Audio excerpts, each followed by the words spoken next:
नमस्कार ओमकार जी, बहुत-बहुत स्वागत है आपका। नमस्कार अंजू जी, आपको बहुत बधाई। दिल्ली में सरकार बन गई है, बदल गई जी, है। जी। और महिला मुख्यमंत्री बनी है सर, सबसे बड़ी बात तो ये है हम सबके लिए। इसीलिए आपको बधाई दी गई है। आप लोगों सर का सशक्तिकरण दिल्ली में भी हो गया है। जी, जी, जी, बहु और सर आज जब शपथ ग्रहण समारोह हो गया है और 6 मंत्रियों को भी लगभग कार्यभार सौंप दिया गया है, तो ये जो जातीय समीकरण बैठाए गए हैं, उसको आप किस तरह से देखते हैं? दो पूर्वांचलियों को कैबिनेट में लिया गया है और जाहिर है, प्रधानमंत्री नरेंद्र मोदी जब फैसले लेते हैं या अमित शाह जब फैसले लेते हैं तो कुछ संदेश उसमें छिपा हुआ होता है। और चूंकि बिहार के चुनाव नवंबर में होने जा रहे हैं हुँ, तो बिहार का ध्यान रखा गया है, उन चुनावों का ध्यान रखा गया है। नंबर दो, रेखा गुप्ता को मुख्यमंत्री बनाना, हुँ, एक तो ये बात सही है कि अब से पहले 14 मुख्यमंत्री थे भारतीय जनता पार्टी के, उनमें कोई मुख्यमंत्री नहीं था, महिला मुख्यमंत्री नहीं था। हुँ, उड़ीसा और राजस्थान में दो डिप्टी सीएम जरूर थी, हुँ, पर मुख्यमंत्री नहीं था। ये अलग बात है कि इस समय राष्ट्रपति के पद पर महिला ही हैं और देश की एक ऐसी बहुत यशस्वी और मेधावी वित्त मंत्री भी महिला ही हैं, जिन्होंने पिछले 7-8 बजट पेश किए हैं। हुँ, और राष्ट्रपति जी की तो हम बात ही क्या करें, वो कितनी हम्बल हैं और किस बैकग्राउंड से आती हैं, किन का प्रतिनिधित्व करती हैं। पर फिर भी हुँ, जो कार्यपालिका है उसमें अगर कोई एक महिला मुख्यमंत्री भी हो, जैसे आनंदी पटेल थी हुँ, जब नरेंद्र मोदी दिल्ली आए। प्रधानमंत्री बनकर के दिल्ली आए थे, तो उसके तुरंत बाद वहाँ गुजरात की बागडोर उनको सौंपी गई थी, हुँ, अ, आनंदीबेन पटेल को, जो अभी उत्तर प्रदेश की राज्यपाल हैं। जी, लेकिन मुख्यमंत्री पहली उनके बाद पहली हैं जो हुँ, अब भारतीय जनता पार्टी के साथ हैं, भारतीय जनता पार्टी की तरफ से हैं। रेखा गुप्ता का बैकग्राउंड मुझे बताने की जरूरत नहीं है, दर्शकों ने सारा अब तक पढ़ लिया हुँ, होगा। मोटे तौर पर बस ये बता दें कि जहां से अरविंद केजरीवाल आते हैं वो शिवानी मंडी से आते हैं, और ये उसी हरियाणा के जींद जिले के जुलाना से आती हैं। जुलाना के में इनके दादाजी मनीराम जी रहते थे, अभी भी रहते होंगे, शायद हों, या जो बाकी का परिवार है वो रहता होगा। और 7वें दशक में इनके जो पिताजी थे वो चूंकि बैंक में थे, मैनेजर थे, और दिल्ली में उनकी पोस्टिंग हुई थी, तो पूरे हुँ, परिवार की पोस्टिंग भी दिल्ली में, पूरे परिवार को दिल्ली शिफ्ट करना पड़ा।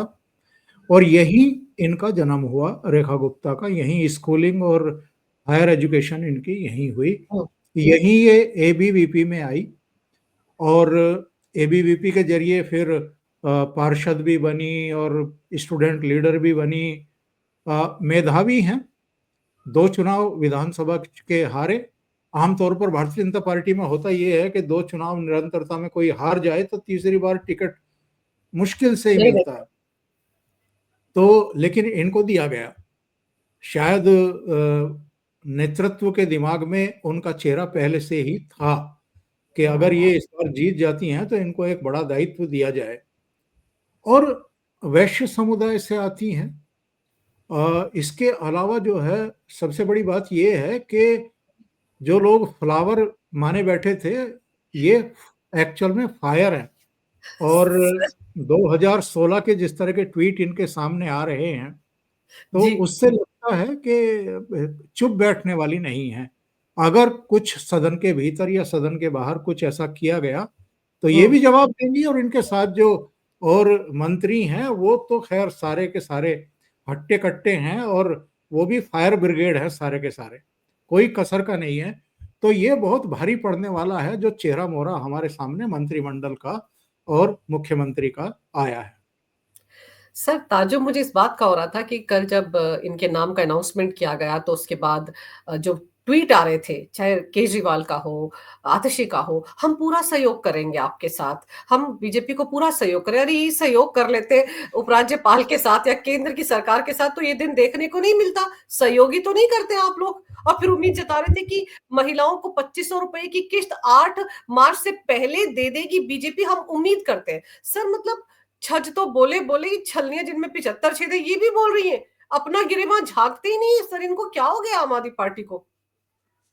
पंजाब में फरवरी 2022 में सरकार बन गई थी भगवंत मान की। हम्म। और सरकार बनने से पहले वहाँ पंजाब की महिलाओं को 1,000 रुपया महीना देने का ऐलान किया था इन्होंने। हम्म। दे दिया क्या? आज तक नहीं दिया। तीन 3 साल हो गए हैं। 3 साल हो गए, फरवरी भी अब खत्म होने वाला है, 8 दिन बचे हैं। तो मुझे ये बताइए कि जब आप 3 साल में पंजाब में नहीं दे पाए, तो आप 8 मार्च 2025 से पहले महिलाओं को 2,100 रुपया या 2,500 रुपया देने की मांग क्यों कर रहे हैं? किस मुंह से कर रहे हैं? हम्म। कौन सा नैतिक बल है आपके पास? लेकिन मुझे तो लगता है कि मोदी सरकार दे देगी, हाँ देगी, वो ऐलान क्योंकि कर दिया है। उनकी रेखा जी ने कथनी। बोल दिया है कि 8 मार्च से पहले पहले डाल दिए जाएंगे सर, यहां तक कह हाँ, दिया है मुख्यमंत्री ने। वो उनकी कथनी करनी में अंतर नहीं है। हम्म। वो जब कोई अपने संकल्प पत्र में किसी तरह की कोई प्रावधान करते हैं या घोषणा करते हैं, तो वो तैयारी के साथ करते हैं। उनको पता होता है कि भाई अगर राज्य सरकार के पास भी नहीं होगी तो यही तो डबल इंजन सरकार का फायदा है कि केंद्र सरकार 1 महीने 2 महीने 6 महीने मदद करेगा, और जो बाकी के उनके फंड रिलीज करने होते हैं उसमें वो सब एडजस्टमेंट हो जाएंगे, और उसके बाद जो व्यवस्थाएं हैं वो हो जाती हैं। तो मेरा कहना यह है कि आपकी जब नीयत ही ना हो करने की हम्म। और हम्म। धोखाधड़ी की नीयत हो। एक कोई इंटरव्यू में देख रहा था, बड़ा मुझे ताज्जुब हुआ कि कितनी बेशर्मी के साथ ऑन कैमरा ये आदमी ये बात कह रहा है। ये पूछा गया था कि साहब, पंजाब में 3 साल होने को जा रहे हैं, आपने महिलाओं को 1,000 रुपया महीना देने का वायदा किया था, वो कब पूरा करेंगे? तो हम्म। कह रहे हैं कि वो योजना हमने ड्रॉप थोड़ा की है। चल रही तो है। एंकर ने पूछा, इंटरव्यूअर ने पूछा कि उसका क्या फायदा कि आप 5 महीने 6 महीने पहले चुनाव से पहले उसको लागू करें? हम्म। मतलब आप कम से कम 4.5 साल तो ऐसे ही निकाल दिए आपने बिना उसको इम्प्लीमेंट किए। तो कह रहे हैं कि नहीं नहीं, अगले चुनाव से 2 महीने पहले भी अगर हम योजना लागू करते हैं तो वो योजना लागू मानी जाएगी और वो बताइए। वादा पूरा पूरा माना जाएगा। मतलब इससे ज्यादा महाठगी और इससे बड़ा झूठ और इससे बड़ा धोखा मतदाताओं के साथ, महिलाओं के साथ हो सकता है क्या?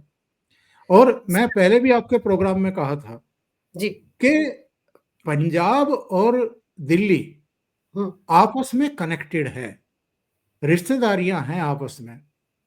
पंजाब में क्या हो रहा है या पंजाब में क्या हुआ है, दिल्ली में क्या हुआ है, ये सब आपस में टेलीफोन पर पता चलता रहता है।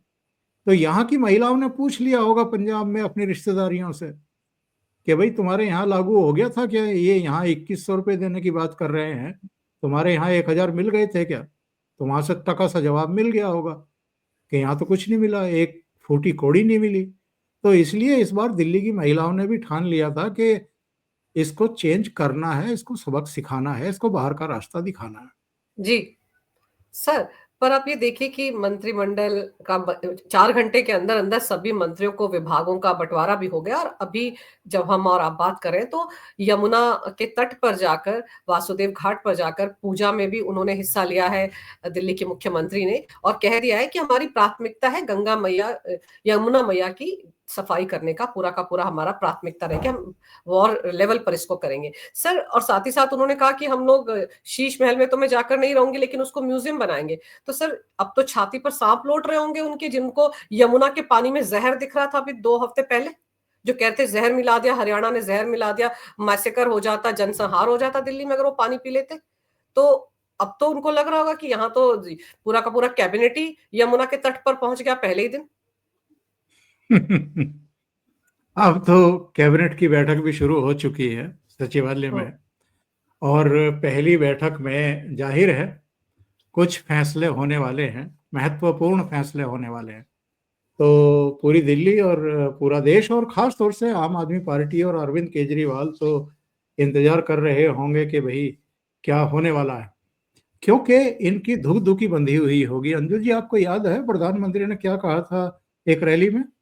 उन्होंने कहा था कि कैबिनेट की पहली बैठक में जो सीएजी की 13 रिपोर्ट्स ये दबाए बैठे हैं उनको कैबिनेट मंजूरी देगी, और उसके बाद जो एक औपचारिक सदन बुलाया जाता है, विशेष सत्र बुलाया जाता है जिसमें नए चुने हुए विधायक शपथ ग्रहण करते हैं और थोड़ा बहुत विधायी कार्य निपटाया जाता है, उसमें सदन के पटल पर सीएजी की वो रिपोर्ट रख दी जाएगी। अभी तो अंजू जी ये कुछ ही मामलों में फंसे हैं, कुछ ही मामलों की जांच चल रही है। शराब घोटाले में तो तिहाड़ यात्रा इनकी हो चुकी है, मनीष सिसोदिया की, संजय सिंह की हो चुकी, सत्येंद्र जैन की हो चुकी, विजय नायर की हो चुकी, के कविता की हो चुकी। अभी तो 7-8 मामले तो ऐसे हैं जिनकी अलग अलग एजेंसियां ऑलरेडी जांच कर रही हैं और जो अपने कंक्लूजन पर पहुंचने वाली हैं। उसके बाद वही सिलसिला फिर शुरू होगा, गिरफ्तारियां और अदालत में पेशी, एजेंसियों को हैंड ओवर करना और उसके बाद जेल यात्रा, न्यायिक हिरासत। और उसके बाद जो ये 13 सीएजी की रिपोर्ट आने वाली हैं, इनके आधार पर, क्योंकि ये अगर दबाए बैठे हैं तो दाल में काला नहीं है, पूरी दाल ही काली है, ये समझ लीजिए। तो इसमें गड़बड़ घोटाले और भ्रष्टाचार पक्के निकलेंगे, उस पर फिर जांच शुरू होगी। जांच शुरू होकर के मामले दर्ज होंगे, इनके सब के गिरेबान फिर से पकड़े जाएंगे, इनको फिर गिरफ्तारी होंगी इनकी। अरविंद केजरीवाल कहेंगे जी मेरे पास तो कोई मिनिस्ट्री थी ही नहीं, तो भाई कैबिनेट को तो आप ही हेड करते थे। फिर ये कहेंगे जी मैंने तो पूरे कार्यकाल में, 5 साल के कार्यकाल में बस 10-12 बार ही कैबिनेट बुलाई, कभी कैबिनेट बुलाई नहीं। तो ये बचेंगे नहीं, इनको अब सांस नहीं आएगी। तो आज की कैबिनेट में बस ये इसी बात का इंतजार कर रहे हैं कि साहब इसमें वो सीएजी की रिपोर्ट जो है वो कैबिनेट मंजूर करती है या नहीं करती है, या अगली कैबिनेट की बैठक के लिए टाल दिया जाता है। टाला नहीं जाएगा क्योंकि प्रधानमंत्री नरेंद्र मोदी ने ये बात अपनी सभा में बोलिए कही। सर। और आपको याद होगा, जैसे अभी आपने याद दिलाई दिया कि केजरीवाल जी तो ऐसे मंत्री, मुख्यमंत्री थे जिनके पास कोई मंत्रालय नहीं था, वो तो फ्री बर्ड थे। इन्होंने तो अपने पास गृह मंत्रालय भी रखा है, वित्त मंत्रालय भी रखा है, लेकिन केजरीवाल यही कहकर नहीं बच सकते कि मैंने तो कोई मंत्रालय नहीं लिया। सर अब तो बुरी तरह से फंसने वाले, इसीलिए शायद ये ट्वीट किए गए कि हम बीजेपी सरकार के साथ, रेखा गुप्ता सरकार के साथ पूरा का पूरा समर्थन करेंगे। शायद इसलिए ये सारी बातें हो रही, क्योंकि डर तो अंदर लग ही रहा है कि जैसे सीएजी की रिपोर्ट्स रखी जाएंगी सर, 2.5 साल से वो रिपोर्ट्स पड़ी हुई थी सर, उन पे कभी उन्होंने उनको सदन में रखने की हिम्मत नहीं दिखाई, तो पोल पट्टी तो खुलेगी। और एसआईटी के गठन की बात भी तो कही पीएम मोदी ने कि जितने और विभाग हैं उनमें जो घोटाले हुए वो भी तो उजागर होंगे सर। सबकी फाइलें तो सीज करवाई ली थी सचिवालय में उस दिन जैसे रिजल्ट आए थे उपराज्यपाल ने आदेश देखिए, देके। 27 साल बाद भारतीय जनता पार्टी दिल्ली की सत्ता में वापसी कर रही है।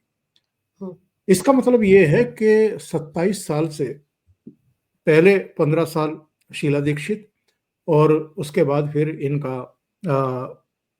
अरविंद केजरीवाल का और आतिशी मारलेना का, हम्म, इतने समय तक भारतीय जनता पार्टी की सचिवालय में और मंत्रालयों में पहुंच नहीं थी।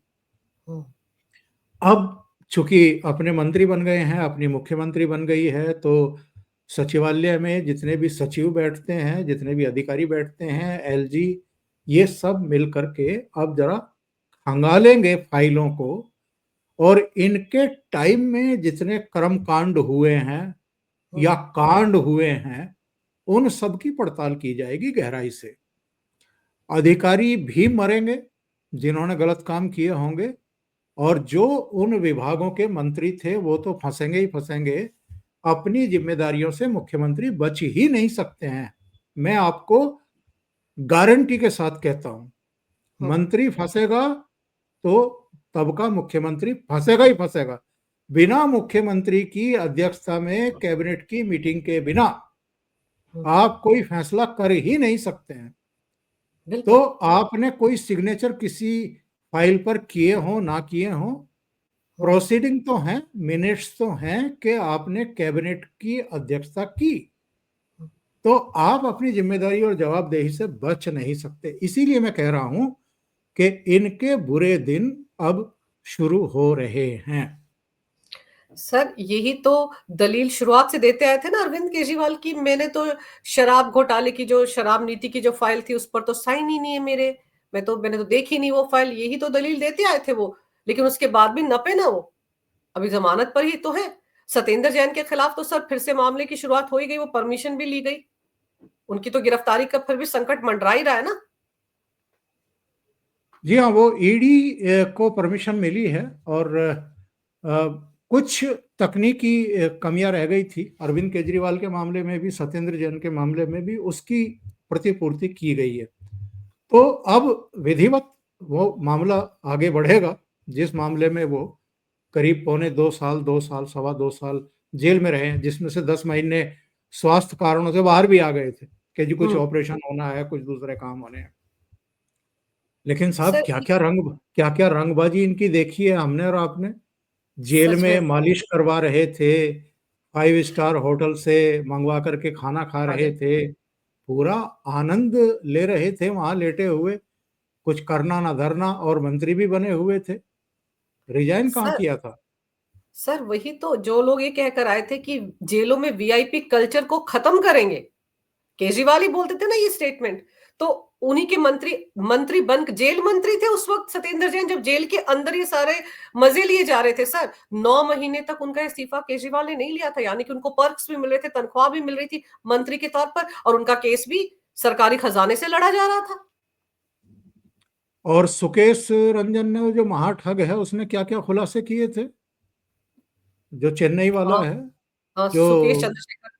हाँ, सुकेश चंद्रशेखर, उसने तो कहा था कि मुझसे करोड़ों रुपया लिया गया, मुझे 10 करोड़। राज्यसभा में भेजने के लिए मुझसे 75 हम्म, करोड़ या 50 करोड़ रुपए तो वैसे ही पकड़ लिया था इन लोगों ने कि हम्म। तुझे राज्यसभा में भेजेंगे, और दक्षिण की आम आदमी पार्टी की हेड बना देंगे। इकाई इकाई का पता नहीं क्या बना देंगे, राष्ट्रपति बना देंगे या क्या बना देंगे। सर उसने तो मतलब यहाँ तक वो कहा था, सर उसने तो यहाँ तक कहा था कि केजरीवाल के घर में जो चांदी के बर्तनों का सेट है वो मैंने चेन्नई से मंगवा कर दिया है। मतलब जो महाठग को भी ठग ले, उसको आप क्या नाम दोगे? तो श्री श्री महा महा ठग बताएंगे, क्या बताएंगे? कुछ समझ से बाहर की बात। लेकिन इन्होंने तो ठग को भी ठग लिया। तो ये बहुत, अब भुगतेंगे ये, इनका जीवन जो है वो, राजनीतिक जीवन तो खत्म है, पर जीवन भी मुझे लगता है कि नर्क बनने वाला है।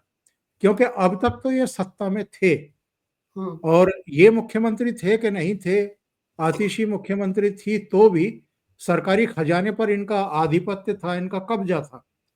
तो राउज एवेन्यू कोर्ट से लेकर के सुप्रीम कोर्ट तक जितने वकीलों की फौज, लीगल टीम खड़ी कर रखी थी, सबके भुगतान सरकारी खजाने से हो रहे थे। एक डॉक्यूमेंट बीच में आया था, किसी ने आरटीआई लगाई थी, 19 करोड़ का भुगतान तो अकेले एक Abhishek Manu. Certain certain period में अभिषेक मनु सिंघवी को हुआ। 19 करोड़ का भुगतान जनता के टैक्स के पैसे का किस तरह बेहयाई के साथ, बेशर्मी के साथ दुरुपयोग किया जा सकता है, वो अरविंद केजरीवाल ने करके दिखाया था। और ये आम आदमी की टोपी लगा करके घूमते थे एक जमाने में सारे के सारे, हम तो आम आदमी हैं। अपने अपना जो साइज है उससे 2-2.5 इंच बड़ी शर्ट पहन शर्ट। करके घूमते थे, एक गंदी सी चप्पल पहन करके घूमते थे, मतलब डबल एक्सएल जो शर्ट होती है वो पहन करके जाते थे, और वैसे रहते थे 54 करोड़ के शीश महल में। तो साहब, ऐसे ऐसे ठग जो हैं आपको हिंदुस्तान में क्या, दुनिया में कहीं मिलेंगे ही नहीं, दूसरे नहीं मिलेंगे। सर अब तो ऐसा है कि पिछले आप देख लीजिए 60, जब से रिजल्ट निकले उसके बाद से केजरीवाल कहीं नजर नहीं आ रहे, एक आधा ट्वीट कर देते हैं वो बस, नहीं तो उनको तो रोज सुबह शाम दोपहर प्रेस कॉन्फ्रेंस करने की लत लग चुकी थी, कहीं नजर नहीं आ रहे हैं। वरना आज न्योता दिया गया था सर, आतिशी मार्लेना को भी, अरविंद केजरीवाल को भी, दोनों शिष्टाचार के नाते भी वहां नहीं गए, जबकि दिल्ली के कांग्रेस के प्रदेश अध्यक्ष वो तो गए, तो इनको भी जाना चाहिए था। एक कैसी बात, राजनीति में एक शिष्टाचार तो होता है कैस, ना सर कि नहीं। कैसी बात कर रही हैं आप अंजू जी? 10-15 हजार, 20 हजार की भीड़ के बीच में ये लोग वहां जाते और वैसे ही जहां मोहल्लों में कॉलोनियों में जा रहे थे, सड़कों पे निकल रहे थे चुनाव प्रचार के लिए, बदल के लोग पड़े। जरा सा हल्ला मचाते थे, काले कपड़े दिखाते थे तो पैंट गीली होने की नौबत आ जाती थी। वहां कैसे जाते इतनी भीड़ में? और चारों तरफ भारतीय जनता पार्टी के नेताओं का जमावड़ा, मुख्यमंत्रियों का हाँ, जमावड़ा, एनडीए के मुख्यमंत्रियों का जमावड़ा। सामने वो शेर बैठे हुए थे, नरेंद्र मोदी जिसको कहते हैं, जिनको ये कायर और मनोरोगी और पता नहीं क्या क्या बता चुके थे, चौथी पास राजा बता चुके थे। तो वहां जाते ये, इनकी हिम्मत ही नहीं पड़ी वहां जाने की, जा ही नहीं सकते थे। सर वही ना, इस वक्त तो डरे सहमे बैठे हैं और फिर उनको क्या पता ये डर सता रहा हो वहीं से वहीं ना मुझे गिरफ्तार कर ले जाए, वहीं से वहीं मैं कहीं ना पहुंच जाऊं, क्योंकि कैबिनेट की बैठक तो तुरंत बाद होने वाली थी। लेकिन सर ये सही कह रहे हैं आप कि खतरे की घंटी है अरविंद केजरीवाल एंड कंपनी के लिए। अरविंद केजरीवाल ने जो ड्रामा किया एक आम आदमी बनकर, मुझे लगता है फिर से मेक ओवर करना चाह रहे होंगे अपनी इमेज का। हो सकता है फिर से कोई नया ड्रामा खेलें, पंजाब में जाकर कुछ करें, लुधियाना की एक सीट खाली पड़ी है वहां से लड़ लें, कुछ ना कुछ तो खुराफाती वो करेंगे। लेकिन हम इतना जरूर और है कि पहले। जी। हम और आप प्रधानमंत्री को जितना अब तक जानते हैं, हम्म। ठंडा करके खाने वालों में से हैं, गरम गरम नहीं खाते हैं। तो हम्म। इंतजार कराएंगे इनको, इंतजार कराएंगे। बहुत सारी फाइलें खुलनी है, बहुत सारी जांच होनी है, बहुत सारी कार्रवाइयां होनी है। अभी थोड़ा सा समय लगेगा। तो इतनी जल्दी सीधे थोड़ा गिरफ्तार करके जेल में उठा करके बंद करवा देंगे। एजेंसियों को दिशा निर्देश होते हैं कि भैया करो, शुरू करो, हर हर महादेव शुरू करो। और अभी देखो कैबिनेट की मीटिंग हो रही है, तो ये तो पहली मीटिंग है, एक औपचारिक मीटिंग माना जाता है। जब कैबिनेट की मीटिंग होती है तो उसके बाद विधिवत सरकार का काम शुरू होता है, मुख्यमंत्री का और उनके मंत्रिमंडल का काम शुरू होता है। जिस दिन विधानसभा की पहली बैठक होती है, उस दिन से सरकार का कार्यकाल शुरू होता है, हो जाए। यानी पहला दिन उस दिन माना जाता है। तो अभी तो औपचारिकताएं चल रही हैं, ये केजरीवाल को भी पता है। पर मुसीबतों का पहाड़ बहुत जल्दी टूटेगा, ये उनको पता है। इसलिए ये जो वो एक शेर है ना, पता नहीं किसका लिखा हुआ है कि चुप है कोई सबब है, तो कारण है जिसकी वजह से चुप्पी साध करके बैठ गए हैं। बिल्कुल सर, डर के मारे ही चुप बैठे हुए हैं, वरना अरविंद केजरीवाल किस तरह से डींगे हाँकते हैं हम सबने देखा है। लेकिन इस बार नतीजे ऐसे आए कि बोलती बंद हो गई है और अब तो डर और इस बात का भी सता रहा है। अंदरूनी प्रॉब्लम्स भी हैं, अंदरूनी प्रॉब्लम्स भी हैं। पंजाब आम से आदमी। पंजाब से कोई बहुत अच्छे इक्वेशंस नहीं हैं अरविंद केजरीवाल के। सुनते हैं कि वहाँ से भी कुछ तीखे संवाद हो रहे हैं, और जो यहाँ नुकसान हुआ है उसकी क्षतिपूर्ति पंजाब नाम के एटीएम से करना चाह रहे होंगे। तो सवाल ये है कि पंजाब भी तो बर्बादी की स्थिति में पहुंच गया है, कितना कोई देगा, कितना कर्ज में डूबेगा, और कहाँ कितनी भरपाई होगी। तो ये सब चीजें, और भगवंत मान और इनके बीच में भी कुछ राजनीतिक रस्साकसी चल रही है। यहाँ भी आप देखिएगा, सत्ता से बाहर हो गए हैं तो थोड़ा और इंतजार कर लेते हैं, यहाँ भी कुछ ना कुछ शुरू होगा। बिल्कुल सर, वो दिल्ली मॉडल तो धराशायी हो ही चुका है, पंजाब मॉडल भी 2027 में निबट ही जाएगा। और इसलिए कहीं ना कहीं अंदर खाने भगवंत मान को तो पहले हटाने की प्लानिंग भी थी, लेकिन अब उसको हटा भी नहीं सकते ना सर। किस मुंह से हटाएंगे, अपनी सीट तो बचा नहीं पाए। तो दिक्कत तो केजरीवाल के सामने ये हो गई है सर। वो कहते हैं ना कि वैसे एक कहावत है ना कि पांचों उंगलियां घी में सिर कढ़ाई में, यहाँ पर इनका उल्टा है। मतलब इनकी जो वाट लगी है वो सब तरफ से लग गई है सर। तो चलिए अब देखते हैं, कैबिनेट की पहली बैठक हो रही है, क्या क्या बड़े फैसले लिए जाते हैं और कितनी जल्दी ये सब जो एसआईटी के गठन की बात है, सीएजी की रिपोर्ट्स रखने की बात है, ये कितनी जल्दी अमल में लाई जाती हैं। सर आपने समय निकाला, विस्तार से इस विषय पर तमाम जानकारी मेरे दर्शकों को दी, आपका बहुत बहुत धन्यवाद। नमस्कार। भारत माता की जय हो, वंदे मातरम और जय श्री राम। वंदे मातरम। जय श्री राम।